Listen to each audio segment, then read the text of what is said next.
Hello, I'm just going to show how the technology for my final project is being utilized. So once again, I'm using Google Classroom and some of the components within that to utilize Flip Classroom. To get to this point where I got, there's this waffle button. Click that, Google Classroom, click into that, and then my class is right here.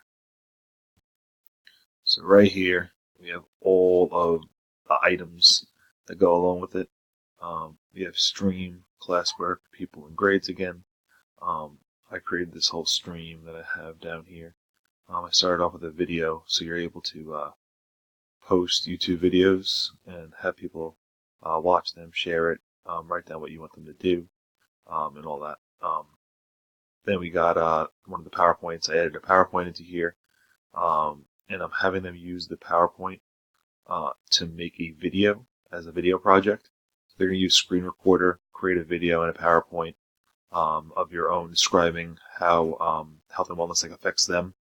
I want them to add pictures and pretty much do like what we do every week, and I feel like it'd be a great project. I also have a rubric, just a health rubric, health ed rubric that a lot of people utilize. I think it's pretty cool. And throughout, I had a couple of questions that I was asking students. So under classwork. So first, like I said, I would start off with saying, like, what are the three parts of the health triangle? They would answer that. Like, that'd be pretty easy to do, and would help towards this lesson and towards this unit.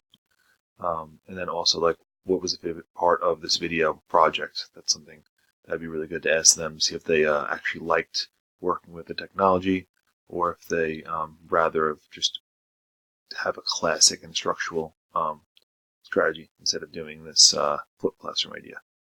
But yeah, so this is pretty good. Like I said, I love this makeup. I love Google Classroom. I could obviously add a ton more to this.